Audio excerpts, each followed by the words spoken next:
We're live. We are Hi, live. everybody. Hi, Eleanor. Hello, hello. I love that. It's flashing up live just to We, remind us. we are live. We are live to the Facebook group. Hi, everyone. Hope you've all had a great day. I am here tonight with Eleanor Tweddle, and we are going to be talking about all things redundancy. So Eleanor set up an amazing business. She founded a business called Another Door when she was made redundant from corporate life. Is that right? And wanted a That's it, different yeah. path. So Yeah. I'm going to hand over directly actually to Eleanor, and she can tell you a little bit about, maybe tell us about why you set up Another Door and a little bit about your backstory. I can. Yeah, thank you, Katie. And thank you for having me on. Yeah, I mean, where do you start with things like that? And that's half the tale, isn't it? You get made redundant and then what happens? And we had a little chat earlier today, didn't we? Like 5-minute chat, and we discussed this moment. You get made redundant. And what I did was, first of all, I was a bit in shock because I was quite enjoying the job that I was in, actually. Thank you very much. And then I was went on garden leave, like a good redundant citizen, and started applying for jobs. Did that whole Pac-Man thing, like where you start playing the apply game, press the button as many times as you can and apply for anything that vaguely looks like something you might can do frantically. Just do it. And then start getting rejections and then start thinking, right, what am I doing? So that was where the moment came when I was like, what am I actually doing? I just keep like frantically doing stuff and I'm not really got a proper plan about it. So I went for interviews. I got far in the process for amazing jobs. And then one day I was driving home and I thought, I'm not sure I'm quite getting this, because the man asked the question, why do you want this job? And deep inside, I wanted to say, I don't. I don't. I I don't. get that. I Don't don't want the really. job. I don't want the Yeah. job. I got made redundant. I got to get a job. That's why I'm here. Give me the job. Like, that's what Yeah. I actually wanted to say. I didn't say that because Right. that's probably not But that's how everyone. you were feeling, and I get that totally. Everything. Yeah. Yeah. Everything inside was like, I don't. Like, so sit on hands, answer correctly, go home and think, right, I need to dig a bit more about this emotion. And I started to think, maybe this is a moment when I just like break free. Like, what am I doing in this corporate world? Is it really for me anyway? Like, what am I actually doing? So I kind of did all the wrong things completely in all the wrong order. I started signing up to like weird courses, like absolute ridiculous courses. I looked at webinars that were about scaling your business. I didn't even have a business. It was weird stuff that I was doing. And I thought, right, this is weird. So I started blogging and I started writing about it. And that's About when how it was, how you felt being redundant and the experiences you were having. exactly all of that stuff, I just started writing. This is kind of weird. Like, is anyone else thinking this? And a whole lot of us got made redundant at the same time. And so I could collect what was happening to them as well. And that's what grew this community idea. But this was 3 years ago. Many things have happened since then. It wasn't like an overnight thing. It just sort of grew and sizzled away as a little idea. In the meantime, I did contracting. I set up a business, kind of freelancing. So I've been in corporate kind of comms consultancy land for a while. So I would describe myself now as a bit of portfolio. So I still consult. That's where money is. That's where I kind of bring in bills. Another Door is like, has been my side project that's been sizzling.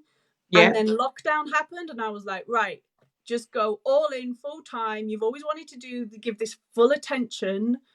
Just do it. So it's kind of like, that's part of the story, I guess, of the three. Like, redundancy isn't linear. It's not just get made redundant, brush down CV. And now what? Now what, Eleanor? Now you want to focus on this full time now, and this be you want to start building this Another Door? Yeah, Another Door is pretty much full time at the moment. I still do a bit of comms consultancy. Can't quite get rid of that. And sometimes that's the other thing. Like, I mentor a lot of people. I coach people in my community that, we talk about this. And sometimes you can't just make that big leap. It's not as simple as that. You have to kind of like try stuff out and see where energy goes. And the reality is you've got to pay bills. So you've got to balance this all out while you're trying to work out what the ideal Sure. So I'm really glad that we've got you on tonight. For anyone who's listening, can you just, I've got a couple of hellos and I'm here's. It would be great just if you could type in live or hello, just so that we can see you. And also if you've got any questions, just type away and we'll either answer them here or Eleanor's going to come in after and answer them. But I'd love to, we'd love to like just go with the flow tonight, wouldn't we? And just see what comes up. Yeah, We're going to wing it because we've got lots of, so Eleanor's happy to answer anything. So I will just caveat by saying that she's not a lawyer and doesn't offer legal advice. So we have had a question come through, which is legal, like employment law advice. And we're not going to cover that tonight. This is more about how we deal with redundancy, how we pivot, how we reposition ourselves. It's not really a legal advice situation. Anyway, but I've got lots of questions. So I think right now, and I was talking to Eleanor about this earlier, we've all just gone through like a tremendous change, a really unsettling period. Loads of people, I think 9 million people in the UK have been furloughed, and I don't have the stats on redundancies, but it's a really worrying time for many. So I just wanted to kick off really by getting your view on redundancy right now. Like, what's your sense? Have you been speaking to more people? Should we be more worried because the economy feels like it's contracting and there aren't enough jobs? And I know that people who are watching this are either having been made redundant or fear redundancy because they're on furlough and think this could happen to them. And we're here saying, don't worry, this can be a positive thing. So let's just start with that, because I know that people are really worried. So what's your sense? Yeah, so let's number of things then. Let's explore first the worry word, which I think is where I'd start. So okay. I did a podcast with a guy, the sumo guy. I don't know if you've come across him, Paul McGee. He's brilliant. He kind of like talks about how not to worry. And it's all about, you can have worth it worry or you can have worthless worry. And there's two different types of worry. And I think when you get made redundant or you're in a situation of uncertainty, it's basically the way that you can kind of manage through that to make it a good thing on a very kind of simplistic level. Obviously, there's a lot more to it, but you can then really focus on really channeling your worry into worth it worry. And that's all about, what can I control right now? What can't I control? And let go of the things that you're worrying about that actually you have no control over, because it's worthless. You're not gonna get anything out of it by panicking or worrying what if. And that's a natural response, isn't it? What if I don't have enough money to, what if I can't pay the bills? What if I don't find another job? What if no one else hires me? What if? So how do you get rid of those worthless and focus on the worth worries? What are the worth worries? The worth it worries are more focusing on, well, how do I do that? What's, worthless is doing all of that, because it's very easy as well to sit and say, well, what if I don't get a job tomorrow? What if I do what? Use that time, that same space of time that you're using to worry about that, use that time to either calm down and think nothing, because that's equally as important. This pause, people talk about meditation, like where it's very productive. Use that time for nothingness, or use that time to say, okay, what one thing can I just do in this moment that might help me step forward and just feel better about this? So it could be that you just do one thing that in that space of time that you can worry and moan and groan and dwell on that door that's closing and have a good old bitch up with somebody, or just keep, blaming others. All of that is energy consumption. If you can work on it, and I'm not saying this is easy. I've definitely spent months and months in this kind of, space of blame and all the rest of it. But if you can start converting that and shifting yourself into a space of, okay, one or two things today that I can do to just put myself out there. What am I doing to try and solve this problem? Who have I asked? Who have I talked to?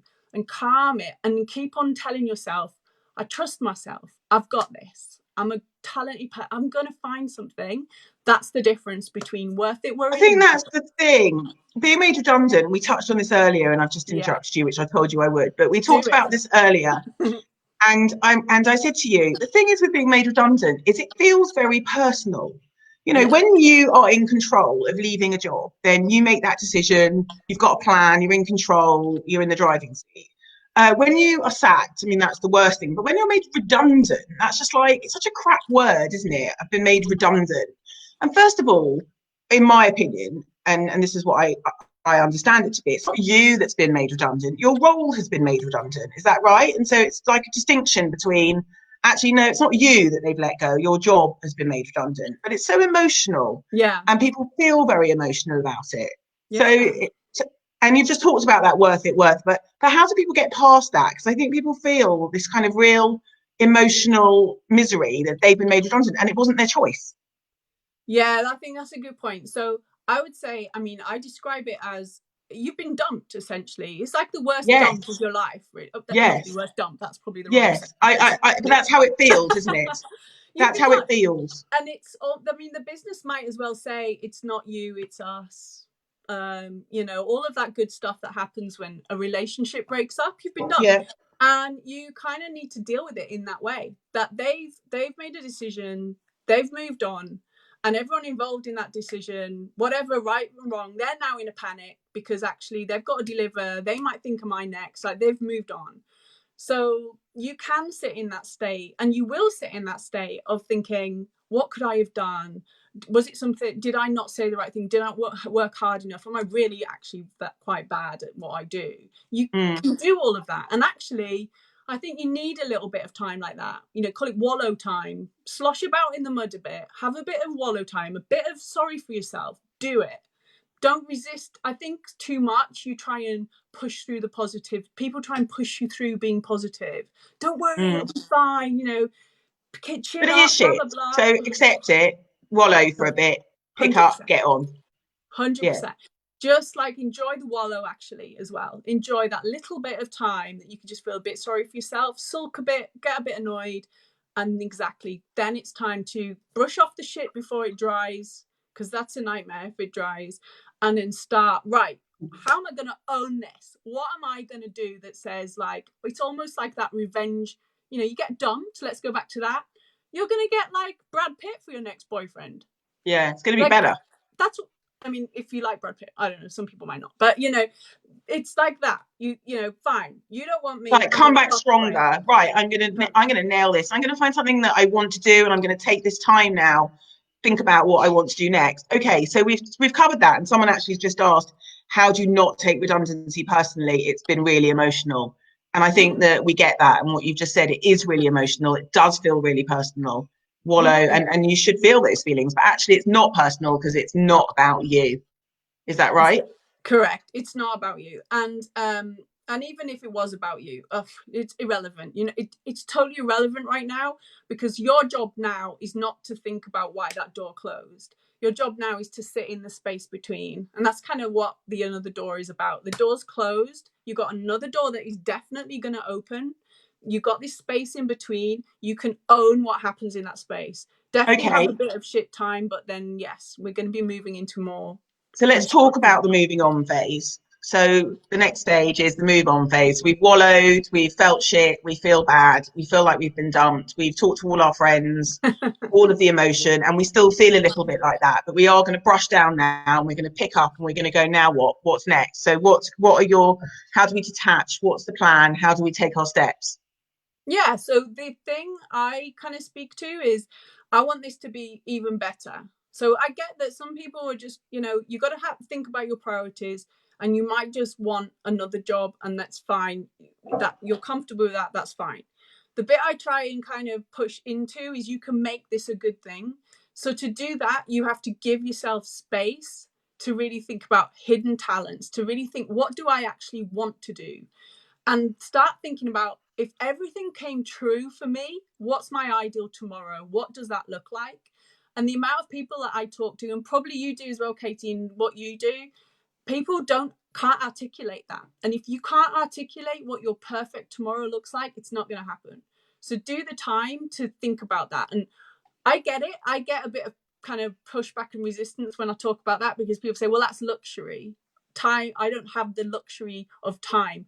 But I would say you do. It only takes maybe an hour each day for you to sit and just think and map it out, scribble. But it's not just time, it's money as well. So a lot of pushback I get is, well, I dream up what I want to do, but actually, you know, I need to pay the bills, I need to get a job. So yes, I can repurpose this and think about what I'd really like to do, but the practicalities are I need money. Yeah, and that's the two things. So I would say if you really want this to happen, I would question yourself, do you really want this to be a good thing, or are you just happy for you to just slide on? Either way, it's Otherwise, we fine. do what you did. We go for all the job interviews. We sit there and we say, and they say, why do you want to be here? And you're like, because in your head, you're going, I don't. And then you get the job, and then you're into a rebound job. You're Yeah. out of that relationship, but Yeah. you're Same having a relationship. it's a rebound Yeah. job. I like that. And Yeah. you're sort of sitting there thinking, oh my God, like, what have I done? I'm back at square one. But it's all fine. Whatever you do is fine, because you're making the right decision for you at this moment in time. And that's True. what I would say. Yeah. Every decision you make from now on is right. You can just make a next decision even better. That's what I would say. So I would say this thing about luxury and time and money. So everybody has the chance to think of their ideal tomorrow. You can dream that, you can write that down, you can do the thinking. Everyone has time to do that. The next bit I'd say is correct, the priorities. What is your reality for today? So that's how I would kind of bucket it. What's my ideal tomorrow? What's my reality for today? And I'll talk about creating a priority list. What's my priorities right now? Right now, I need to pay bills. And I would say on the bill money factor, do the numbers, really know, like do an hour, a couple of hours of really understanding your numbers. Because again, I work with people who they don't know their numbers. They don't know. I say to them, well, when do you have to start working? When does the money run out? And they'll say, oh, tomorrow. That's not true. Or what do you really need to earn to survive, as opposed to what do you want to earn? Exactly. Explore that whole money thing. Really, what can you stop? What can you start? Yeah. What will help you? Go through all of that stuff. Who can you ask to help? Have you got savings? Like I did that too late. I probably did it in month 4 of being out of work. I should have done it at the beginning. And it was only in month 4 out of work that I started looking at numbers. And that was too late by then, because I'd been panicking, thinking I was running out. Then I looked at the numbers and thought, oh, I've got maybe another month's breathing space. Yeah. Once you know your facts and your numbers, it gives you a more sense of reality, but it still is your priority. So you can say, right, number 1 priority, I need a job. That doesn't mean you have to let go of your ideal tomorrow. Like I haven't let go. Like this is 3 years later and I'm still like thinking another does a side project. Yes, I've got a book now coming out in November, but that started 3 years ago as a small side project. And I took on contracts that maybe I wouldn't have wanted to really do. I did freelance work, all sorts of bits and pieces just to keep going. But my ideal tomorrow was still in my, I'd created it. What was your ideal tomorrow? It was pretty much running another door. Yeah. I really wanted to do that. I really felt like after 6 months of this sloshing around and making ridiculous, absolutely ridiculous, weird decisions, I thought, oh my God, I would just, and actually people came to me. They were like, tell me how you got through redundancy. I've just been made redundant. And I thought, oh my God, I love this. In the days when we used to meet up for coffee, if you remember those days, I used to love it. Meet up for coffee with people, talk them through where they're at, really help out. Everyone said, oh, you should be a coach. I don't quite want to be a coach, but I want to work with people who specialize in stuff. And I like bringing people together to really help people. So I just started creating this little world. I have a book that I scribble ideas about. One day another door will be a festival. One day it'll be like this magical place where people will come and they'll be lost. And then they walk out the door and they've, got a little plan. It's all this imaginary stuff in my head that, wonderful. Yes, I still got to do the work. And I've still got to earn money, but this little ideal tomorrow is simmering away and it gets closer each day. I love that. So let's just track back a bit, because the thing is, I know that there'll be people with dreams sitting here going, I have a dream, and they've got side hustles and they want to turn that into a reality.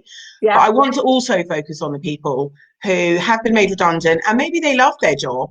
And, and it has been really stressing, and it's not that they've got a dream, they just need a job and they need to pick themselves up and get another job, but they love their job. So it's just a different proposition, isn't it, to being made redundant and then going, okay, what's my dream? Yeah. And so for those people, it feels more difficult. And then there's those practicalities of how does it appear to future employers? Is there a bit of a stigma there? What have you been made? And one of these questions came up about multiple redundancies. Like somebody posted on the questions that we before we came on, I've been made redundant 4 times. And again, is there a stigma attached to that? But actually, this lady said, I've been made redundant 4 times and actually has led me to the best place ever. and I've had some amazing experiences. So I kind of just wanted to get your take on that piece of it. Right. Let's go two ways on this then. So first, let's discuss like the stigma of redundancy. So I think it's getting better. There definitely is still people who think, oh, you've been made redundant, clearly there was a problem there. Or people will say, should I talk about it? So I think this year will be the year of like, can we just talk about it? It's fine. Like I got made redundant. And I remember saying it in interviews and it didn't do me. I was still getting down to the last two in interviews. You know, I would just right now, it's not a stigma anymore. It's just, I don't think it ever was. We just felt, because it's a personal thing, we felt embarrassed. yeah. So it never probably was. There will be people like everywhere who will judge and have their own sort of like, oh, clearly there's a problem. Do you know what? You don't want to work with those people. So let that be a way of filtering out, actually, you don't want to work in that environment anyway. So you want to work for people who get that, you know, everyone probably goes through this. There's not many people who haven't been made redundant, actually, when you start talking to people. And people get it. So I would just kind of not make a deal of it. I would just say, look, I had this job. This is what I was doing. And this is where it kind of leads into the next kind of thought, where we discussed you have a choice in that space in between. You have three choices what you're going to do. Stick to what you're doing. But what I would encourage you to do to make it the best thing, upgrade some stuff. So stick to, if you're a project manager, stick to being a project manager, but really think about, I want to work for a business with these kind of values. I want to work closer to home. I want flexible working. I want, you know, really, and your group is really good at that, saying, right, this is the stuff that I'm looking for. That is your ideal tomorrow. Everybody has an ideal tomorrow. It's just, it might not all come to you tomorrow. It will be there in the future if you keep working towards it. So create your ideal tomorrow in your stick. I'm going to stick to what I know, but this is some of the upgrades I'd love if it happened. Yeah. Twist is I'm going to stick to what I know, but I'm going to twist how I do it. I'm going to be a contractor. I'm going to go freelance. I'm going to teach others to do it. I'm going to go in-house and be you twist, but you're still your expertise. So it's kind of comfort zone, but you're delivering it in a different way. And then bust, I'm going to just bust. I'm going to go crazy. I'm going to just do something wild, maybe not wild, but, you know, do that leap, as they call it. And that's your choices. And I love that. I talked to you earlier about how much I love that. I hope that's in your book. Obviously it is. But did you hear that, everybody? Stick, twist, or bust. And that, when you get made redundant, is your question, isn't it? And everyone asks that question. They go, am I going to stick to what I do because I like it, but maybe I'll make some upgrades and improvements? Am I going to twist and like stay in my zone but do something different, and how? Or just go wild and do something completely different? And either way, so interesting. I love the way that you formulated that. Yeah, thank you. I think I just kind of felt like that's what I was doing. And at some points, I feel like I was kind of stick twisting and busting all at once, if I'm going to be honest. Yes, you can do, because you can stick to what you know, try a bit of that, build a side hustle, and then, you know, take a leap. It's just a way, exactly. It's a way of when it feels overwhelmed, when you feel like I've got so much going on here, I don't know where I'm starting, I've got ideas, I'm trying to write a CV, I don't even know where. That's a good way of just calming down. Like, where am I at? Just what am I doing right now? Tomorrow might be bust. Like 5 years time, I might have this amazing ideal tomorrow, which is bust and do something wild and crazy. But right now, I just need to stick. But still, like, what is wrong with intentionally trying to upgrade where you're at? You know, really, and be intentional about it. Don't just sit back and say, well, nothing's happened. If you haven't approached those organizations that you've put on your ideal tomorrow list, if you've not made that LinkedIn post saying, right, just been made redundant, what I'm looking for is a place of this, a place of that, I really feel this, does anybody know of any people I can talk to? Like, if you're not doing that kind of one or two things a day to move you forward, then yes, it's not going to happen. You're just going to have to do that game that I played, apply game, reject.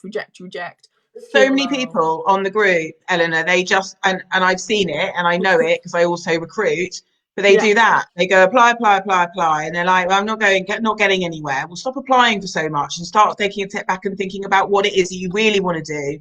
Apply for less and really focus on it, because it's such a different approach.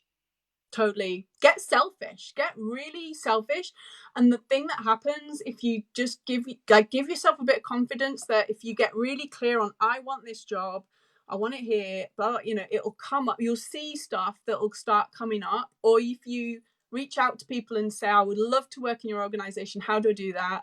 You might, so what if you get ignored? Who cares? I move every 2 years because of our lifestyle. Not lifestyle, our family, we're an army family. Every 2 years I have to re-network in my whatever area I'm in. Really? I've got to reach out to the new business network. I get nothing. I get silence. I mean, who wants to meet an army wife for coffee? No one. Trust me. So I get rejected a lot. Until they meet you and then they love you. And then they think, oh my God, I was right to ignore. But it's, rejection is part of trying. So get over that fear. Just, who cares if they don't respond? It doesn't matter. They might be busy, but you've tried. You're putting it out there. And so once you've got that intention, like I've always wanted to be X, Y, Z, then write your CV into that space as well. Have confidence to write your CV into that space.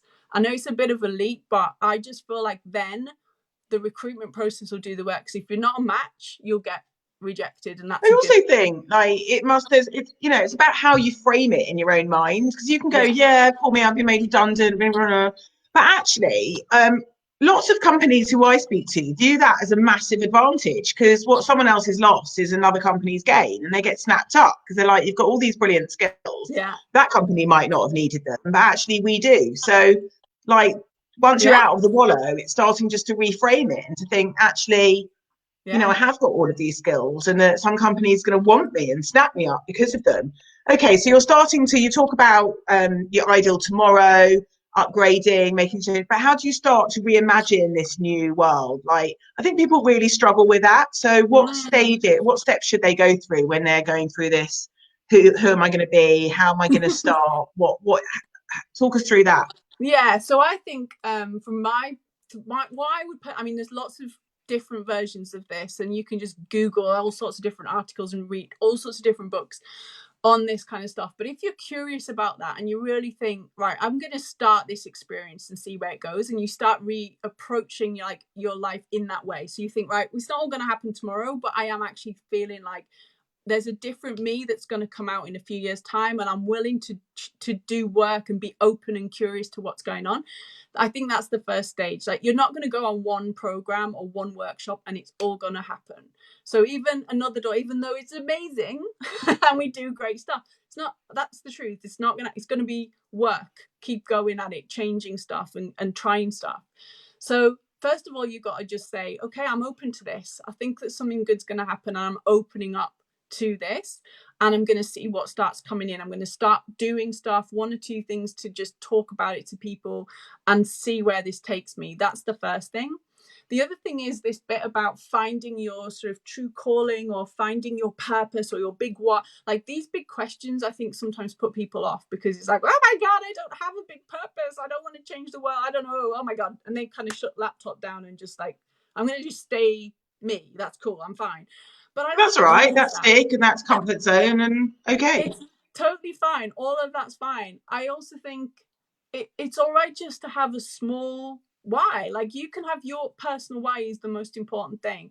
If you want to do something like your space, Kay, that you inspire people into, if someone wants, look, I just want more flexible work so I can spend more time with my family, that's my whole world, that would just be perfect. That's your why. That's what it is. It's not changing the world overnight and being this huge thing.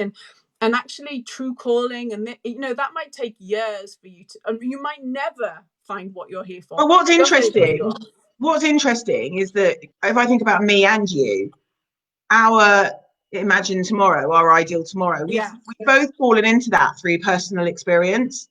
So like 10 years ago, or however many, or whatever, I wouldn't have gone, oh, I'd quite like to be running a flexible working community and helping people and do some recruitment. Like, it just would never have been my passion or my why. Like, so, and you too, like, it's through your personal experiences that you have found this and started to build and grow it, which is really interesting, because I think that people really beat themselves up over not having a purpose, and looking at people like you and me and thinking that it just landed at our feet. Well, it didn't. It's through our life experiences that we get to this. And so I don't know where I'm going with this, but I think it's No, about it's true. Yeah, don't yeah. beat yourself up about not having a like this amazing tomorrow for what you think you want and being feeling stuck in your job, because most people are and most people do. Yeah, And and it's quite hard sometimes to reimagine your future. yeah, completely. And I think that's why it's more, I always think the first step is just being a little bit more open to other options is your first step. And a little bit like myself, and you're probably me worse than you actually, just trying random stuff and being prepared this might not be it. Like, I mean, I did all sorts of weird stuff that I still can't quite work out why. But you find out really quickly what you're not liking as much as what you are, and that's still all part of it. You know, just trying things that you think, God, I didn't enjoy that. That's fine. Move on. Just try something else. That's what life's about. I think we get too hung up on we've got to have this beautiful, linear sort of career. I mean, the squiggly career Quickly girls, career, yeah, they sum it up, don't they? Like, absolutely. it's squiggly. Life isn't just this It's not a beautiful straight landscape that we line. were Yeah, all embrace it and programmed then to find your be. next. Yeah. Yeah. Okay, look, I don't even know how we've talked for 30 minutes, but we have. I hope that people have found some of this useful. I have loved it. I find the funniest thing is when I do these lives, is I sit and write notes like I'm actually just been made redundant and I need to use them at some point. Like I do it with all the lives. I'm sitting here because I just think that what you've said is like there's so many brilliant nuggets in there from imagining your tomorrow, and I love the stick, twist, and bust. Literally, I think that's what people need to do. They need to go right now. What's next? But I just want to jump in some of the questions because I've asked you lots and I've still got loads more, and I'd love to set up another live with you, but I don't want to keep people here all night. So I'm going to jump into some of the questions. Some of them are quite practical, and just see if we can answer some of them here and now. Yeah. So what's your well, you've kind of covered this, but let's just say, what is your best piece of advice to deal with redundancy? I've just been made redundant myself. What's your best piece of advice? Yeah, if you've just you kind of recently been made redundant, be kind to yourself. It's a bit cheesy, but I totally believe that. Yeah. Like, just don't put yourself under the pressure and keep reminding yourself of that worry. You know, the kind of two different types of worry. There's Worth worth it, worry, not yeah, worthless worry. and that's Love the way that that you're too. kind to Yeah. yourself. So just keep on playing that in your mind, and then I'll just share a little equation to start putting in your head. Yeah. Have a bit of hope. Bring hope into how you're feeling. Then that'll lead to ideas that come along, and then ideas from there, take one or two actions from an idea that pops up, and just keep doing that. Just say, right, I have hope today that it's going to be good. Where's my ideas from that? Take one or two actions, and just keep that, repetitive, but don't put loads of pressure on yourself to find all the answers today. Love that. I love talking to you. I feel like I've just been made redundant and I want to go and re-envisage my new tomorrow. It's you feel See, so full of I'm gonna make you're redundancy like the new cool thing. no, but you're just so full of positive vibes going on here. I'm like literally loving this chat. Okay. And I think that people are feeling it and sensing it. I'm getting some really good comments here. How do you not take it personally? We have covered that, so I'm not going to ask you again. It is really emotional, and we agree. And we have to be kind, which Eleanor just said, and give yourself a chance to wallow and realize it's not you. It's not you. Maybe it was you actually, but it doesn't really matter anyway It doesn't because matter. Yeah, it doesn't doesn't matter. matter. Maybe Move it on. was, but it's fine. Doesn't Yeah, matter. right. Can I share my notes so we can compare? Well, they're not that extensive, but yes. um, Brilliant, Eleanor. So someone just said, brilliant, Eleanor. I remember you from Virgin and you were great there. I'll find out if my partner and I will be made redundant next week from Virgin. I'm getting rid of the worthless worry and taking your advice. Love that. Oh, my Virgin crew. Okay, hang on. There's a question up here, but I can't actually see it. Hang on. Really looking forward. Higher. How did you come up with your business idea? You've kind of covered that because you were made redundant. Do you want to talk about that a little bit more? It's like what I said. I had about 42 business ideas in the last 3 years, and some of them have worked and some of them have definitely not worked. So my original blog was called How to Be, and I wrote a blog called How to Be Redundant, and I just wrote that, and it just got nowhere. So that's where it all changed. And I thought, I've got to have a cooler brand. And that was like a year later, it became Another Door. But How to Be then became the book. So it's not called How to Be Made Redundant. That's what I wanted it to be called.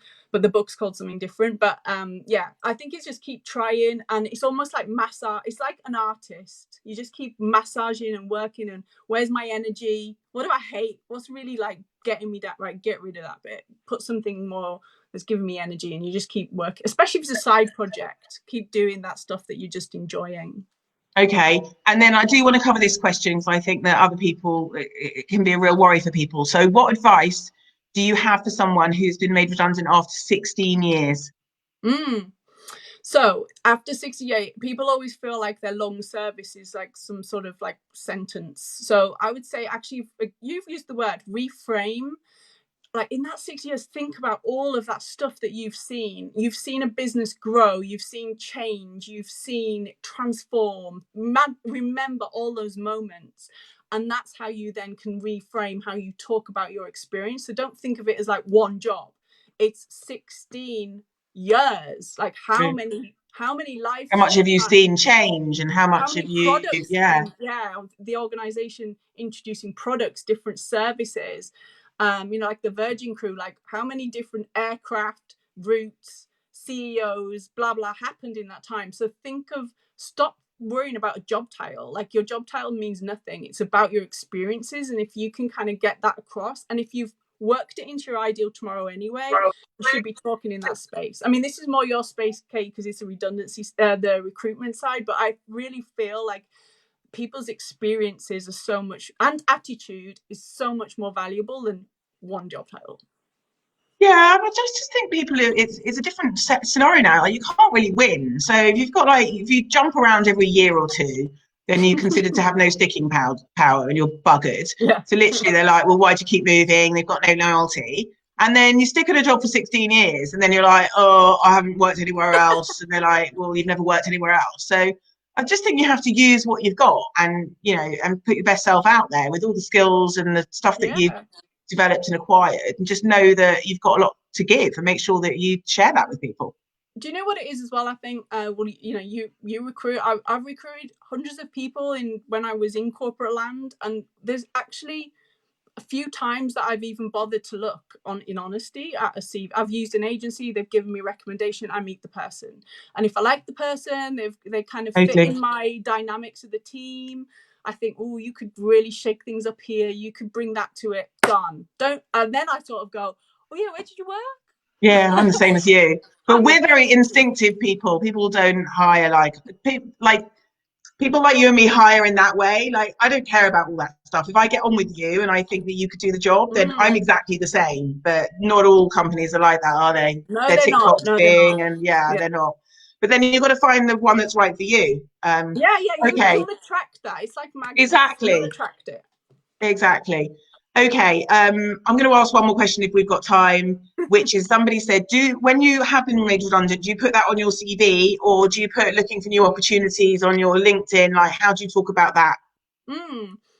Again, maybe more your field, Katie, but I would say, right, so I would say what my advice is to people: do what you feels right to get you to where you want to be. Like don't just take advice and run through a checklist that someone's given you. Tune in to where you want to go.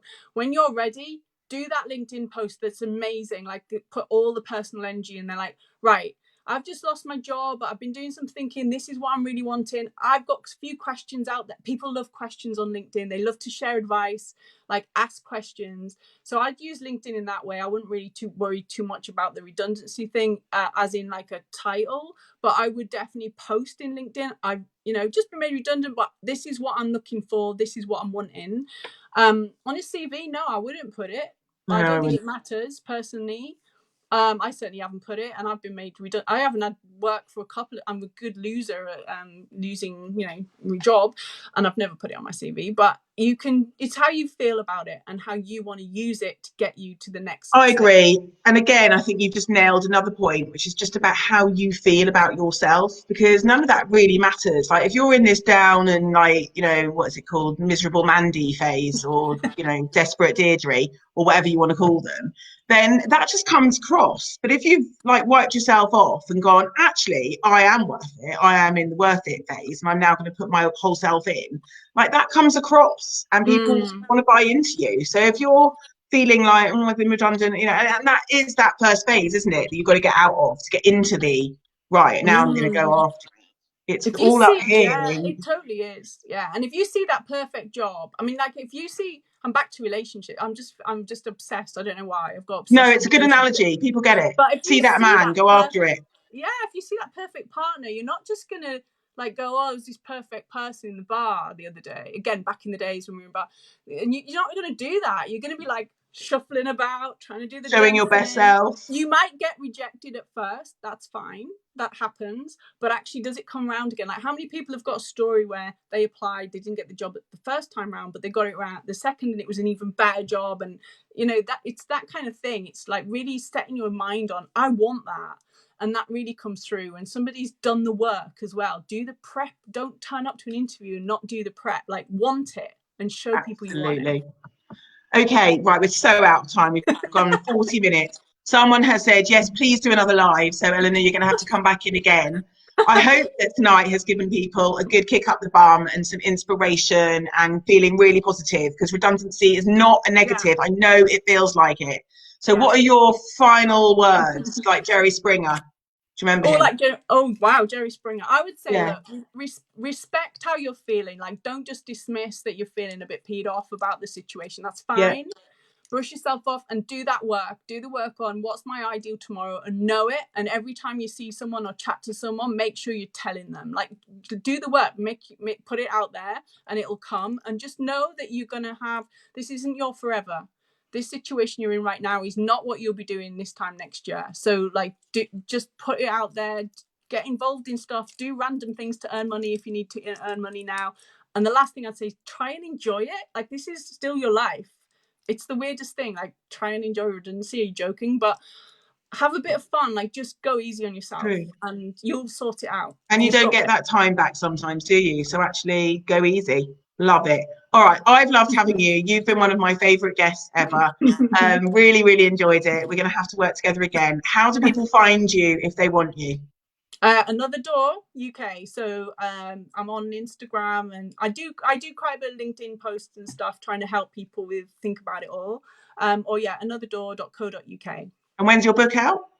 Book's out in November, which is a long time to go, but why it will come by. Job will be the best thing that happens to you.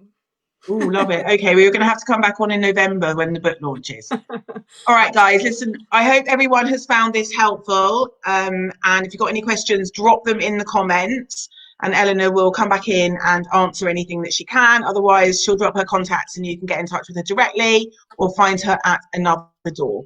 So thank you, Eleanor. That was fab and really uplifting and positive. And I will see you all in the group soon. And Eleanor, we will chat soon. Thank you so much for coming on. Thank you, and take care. Bye-bye. Bye, everyone. Now I have to work out how to say bye. Stop streaming.